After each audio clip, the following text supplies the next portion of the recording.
叫我画背景，我根本不知道要怎么样画背景。背心。小可爱，我是黑红。操到！如果说你本身是一个非常喜欢画人物，觉得人物才是重点，人物画的好看才是最重要的，那我就不喜欢画那些物体，不喜欢画那一些建筑物，我就是想画人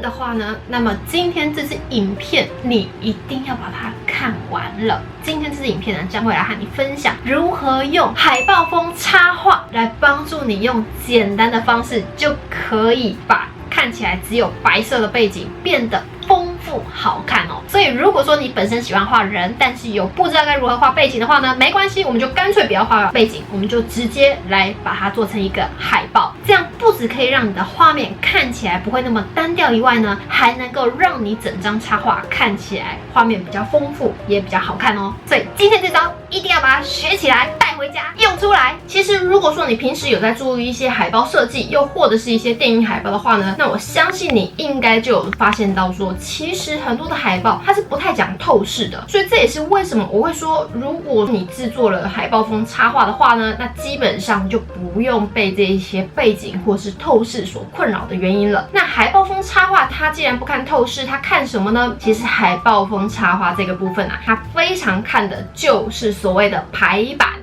一般我们提到所谓的排版啊，大家想到的就会是编排书籍或者是杂志，但是在设计海报这一块呢，基本上我们也一样可以称之为所谓的排版。那对于海报风插画来说的话呢，基本上我们需要排的就是你的人物插画以及文字。所以接下来呢，我们就可以进入到 Clipper Studio Pen 里面来看看有哪一些工具可以让我们做出海报风插画。OK， 那在进入我们的 Clipper Studio Pen 里面之后呢，如果说我们希望在自己的海报风插画当中可以增加字体的话呢，我们可以在左边这些工具列当中找到这个 A， 点进去之后呢，它其实里面也只有文字的工具哦，在下面就有非常多的一些细节可以让你去做一些调整，像是建立文字框啦，或者是追加一些可能细项的东西啊。那还有字体的部分呢，基本上它所使用的字体都是你电脑本身的字体，所以如果说你自己本身有想要找一些其他的字体来加入到你的电脑当中使用的话呢，那你就可以去寻找那些字体的档案，把它加到你的电脑当中。那这时候你就可以从这里面来选择你想要使用的字体了。那再来就是像是尺寸啊、粗体、斜体等等对齐的方式、字源，这些都是一些排列基本的一些使用的一些细节。那在右边的地方呢，我们点到这个图层这里来，上面有一个这个对齐与均分这个部分的话呢，如果说你在编排一些字体的时候呢，你希望可以让它至中或者是至左至右等等的，或者是怎么样做一个均分的方式都是可以的。所以说在这边的话呢，其实 Clipper Studio Pen 它在使用这个文字的功能并没有太多太复杂的地方，所以在这些地方你都可以找到关于这些文字工具所需要做的一些调整的一些细节跟工具的部分哦。OK， 那在我们已经知道 Clipper Studio Pen 的文字工具之后呢，我们现在就要来学习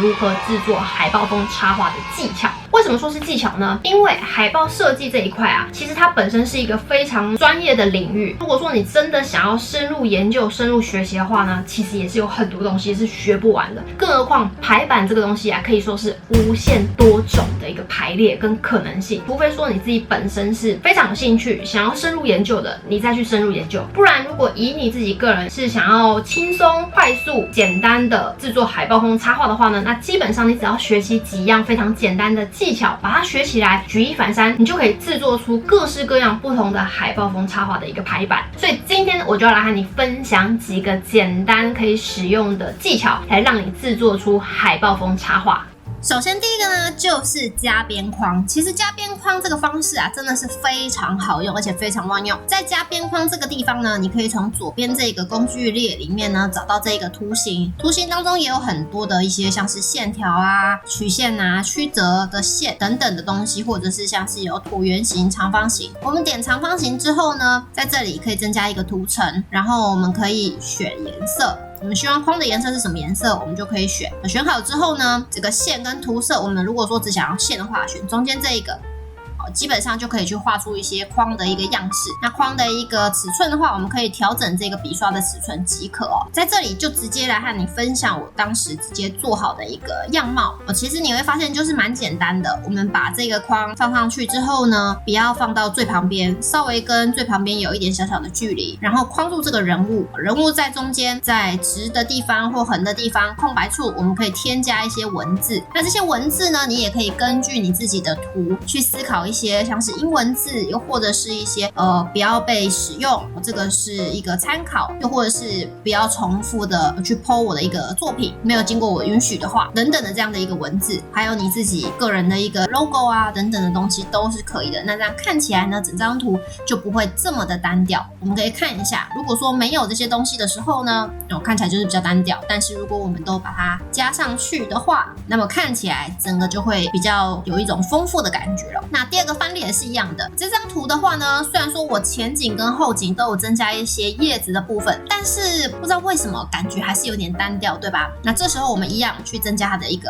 框，将这个框放上去之后呢，我们可以把我们自己的一个 logo 这样的一个东西放上去，然后再增加一些文字。那因为这张图跟刚刚的图呢，增加这个文字的感觉都没有太大的违和感，我只是更改了一些位置，看起来也是不错的。那这样看起来就不会让人家觉得特别的单调，就会让人家觉得说，整张图这种丰富程度就整个都起来了。第二个方式呢，就是使用一点几何排版的概念去做一个设计哦。我们在这张图原本看起来是这样子，好像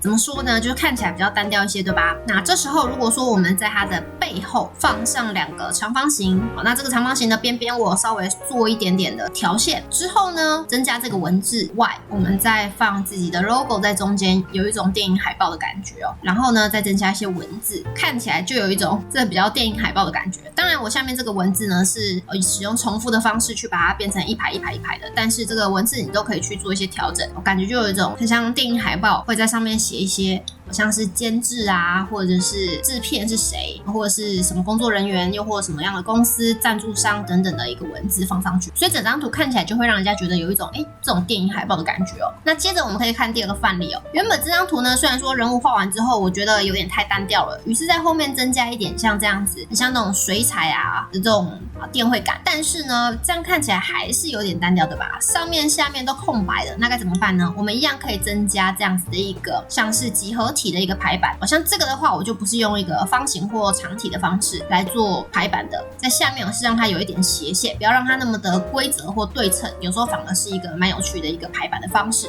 然后再增加一些 logo 或者是一些文字。除此之外呢，我在最上方再来增加一个像是这样子的一个文字看起来就真的蛮像一个海报，对吧？中间有一种人物是一个主题 Eating Girl， 算是刚好正在吃东西一个女孩，所以说用 Eating Girl 这样子的一个文字。那下面的文字也是一个范例的一个状态，所以说你也可以针对你自己的图去做一个思考说自己的图可以增加什么样的文字，看起来会更加有趣。所以利用几何形构图的一个方式去做文字还有几何形之间的一个排版，也是蛮好用的一个方式，让你去制作出简单省时又好看的海报风插画。第三个呢，就是除了我们的插图跟文字以外呢，我们也可以增加一些几何图形去做一些装饰在这里的几何图形跟我们前面一个几何图形的排版又比较不一样。前面我们几何图形的方式是属于比较大块的一个方式去做一个整体的排版，但在这里的话呢，几何图形可能是属于比较装饰性的一种感觉举个例子，像现在你看到这张图呢，在中间看起来就是非常的不知道在干嘛，对吧？那这时候如果说我们增加了一下它的边框，在这个边框之上呢，我们再增加2个方形的一个集合体，我们等一下在这边可以上一些字，就会看起来比较有趣一些那在上面呢，这个比较大的空格处呢，我们就可以增加像是我们的标题。那这个标题如果说你觉得有一点无趣，希望可以增加一个副标也是可以的，再增加一个副标。那基本上文字内容到底要写什么呢？其实很简单，你可以根据你画的插图去给它一些命名，那这样子都是可以当做一些文字方面的一个素材跟内容去贴上你的一个海报风插画里面的。在最上面这边呢，因为我自己还想要再增加像是有一个 logo 的感觉，所以我自己就会在这边再增加一个 logo 的部分。接下来呢，在下面这里的话，什么样的内内容呢？因为我这张图看起来有点像是拍照的感觉，所以呢，我在这边的主题是一个 shot me， 可能就会是有一种活动的感觉，所以说就会是像是星期五晚上呢有一个非常好玩的活动。除此之外呢，要什么？要门票啊，要电话，要地点吧。那像这样子的一个文字呢，你也可以就是加上去，当然是虚假的之类的都可以，因为毕竟我们只是要做一个海报风插画的感觉嘛。那最后呢，如果说你觉得左下角这边还是有一点就是无聊，没有东西，想要增加一些文字，那也是可以的。所以基本上这样子去做一些排版跟文字的挑选之后呢，其实整体的画面非常简单的就可以完成了。除了这个范例呢，我们可以再来看另外一个范例。在这个范例当中呢，就像我们刚刚看到的那个范例一样的，我们这个范例的背景呢都是白色的，看起来就会相对的有一些单调一些而且空白处非常的多，所以我稍微让它做一点小小的位移。位移之后呢，我在底的部分增加一个这个颜色就是跟它衣服的颜色比较相近的一个颜色，再增加黄色的一个圆圈圈，一个集合体这个圆圈圈我就让它的边框是有颜色的，看起来就可以稍微做一点区隔。除此之外呢，我想要在这一个图当中可以增加一些比较有趣的东西，像是左边这边看起来比较空一些，我就可以给它增加一个长条状的一个集合体。这个长条状的集合体呢，我也可以在上面做一些文字的设计，比如说这是一个活动一样的，在什么样的一个日期，还有什么样的一个地点都可以来参加。除此之外，我还可以再增加一个标题在最上面，我增加一个烤肉的 party 这样的一个主题，感觉就蛮有趣的。那如果说你觉得这个字的下方可以再增加一点什么东西的话呢，其实它也可以再增加一个文字。那这个文字你也可以去思考一下什么样的文字会是比较好的一个选择那除此之外呢，我会再增加像是这样子的一些圆点点，让整张图看起来不要这么的单调。你会发现如果没有圆点点的话，感觉就是好像还是有点空，对吧？所以增加一点圆点点的话呢，让整个画面看起来不会过于突兀或者是太过于复杂。这个圆点点呢还能跟大的圆圈圈做一个呼应，那这样整体看起来就会比较有一种整体感一致感的感觉。那最后在左下角的地方呢，我再增加我自己的 logo 上去，那整张图看起来就会是一个比较完整的海报风插画。所以以上这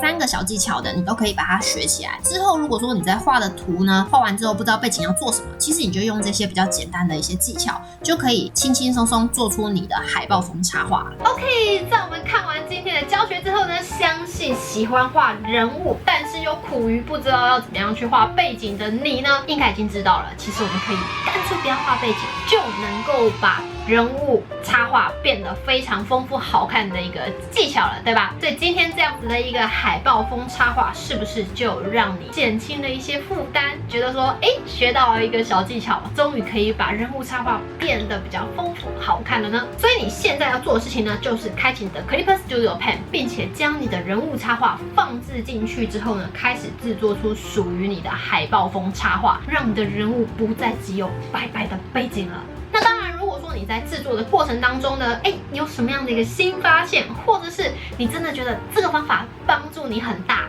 又或者是你在做的过程当中确实还是遇到了一些小问题的话呢，不用害羞，就在底下留言给我，我看到了都一定会回你的。那当然，如果说你身边也有一些喜欢画图的朋友们呢，他们也只喜欢画人物，又或者是喜欢画动物，不喜欢画背景的话呢，那么这支影片一定可以大大帮助他们。所以将这支影片分享给你身边需要的好朋友们，让他们也可以轻轻松松就可以画出完整的海报风插画。总之呢，他们如果说有做出不错的一个效果呢，说不定也会来和你分享，这样你也学到了一些。所以不要吝啬，把好东西分享给身边的好朋友们。最后最重要的当然就是请不要忘记订阅我的频道，并且开启小铃铛，因为这样在我新影片发布的时候呢，你才不会错过哦。最后让我带给你的生活一点颜色，也希望你能带给他人生活你的颜色。